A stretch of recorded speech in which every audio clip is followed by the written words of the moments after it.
আসসালামু আলাইকুম।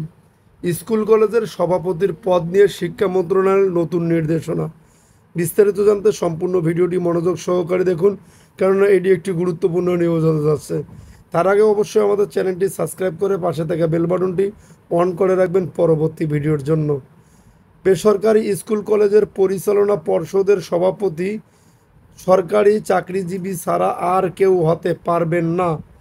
নবম গ্রেড এবং এর উপরে চাকরিতে থাকা বা অবসরপ্রাপ্ত কর্মকর্তারা এই দায়িত্ব পালন করবেন। 30 নভেম্বরের মধ্যে সব প্রতিষ্ঠানের নিয়মিত কমিটি গঠনের নির্দেশ দিয়েছে শিক্ষা মন্ত্রণালয়।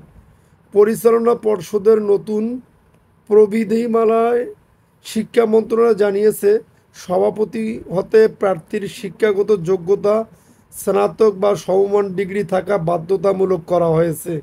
নবম গ্রেডের নিচে নয় এমন সরকারি কর্মকর্তা, পঞ্চম গ্রেডের নিচে নয় এমন অবসরপ্রাপ্ত সরকারি কর্মকর্তা, স্বায়ত্তশাসিত প্রতিষ্ঠানের কর্মকর্তারা, বিশ্ববিদ্যালয়ের শিক্ষকরা সভাপতি হতে পারবেন।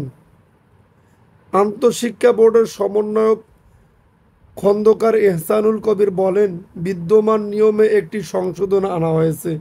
সরকারি কর্মকর্তা অথবা চাকরিতে অথবা অবসরে যাওয়া কর্মকর্তার কথা পলিসি লেভেল থেকে ঠিক করা হয়েছে। শুধু সভাপতি পদটির জন্য পরিবর্তন আনা হয়েছে, অন্য পদগুলো আগের মতোই আছে। গত বছরের 5 আগস্ট গণ অভ্যুত্থানের মুখে শেখ হাসিনা সরকারের পতন হয়। এরপর 18 নভেম্বর সব বেসরকারি শিক্ষা প্রতিষ্ঠানের পরিচালনা পর্ষদ বাতিল করা হয়। পরবর্তীতে প্রতিষ্ঠানগুলোতে গঠন করা হয় অ্যাডহক কমিটি। এই অবস্থায় আগামী 30 নভেম্বরের মধ্যে নিয়মিত কমিটি গঠনের নির্দেশ দিয়েছে শিক্ষা মন্ত্রণালয়। 1 ডিসেম্বর থেকে সব অ্যাডহক কমিটি বাতিল হয়ে যাবে। যদি আপনাদের নিউজটি ভালো লেগে থাকে তাহলে অবশ্যই আমাদের চ্যানেলটি সাবস্ক্রাইব করে পাশে থাকা বেল বাটনটি অন করে রাখবেন পরবর্তী ভিডিওর জন্য।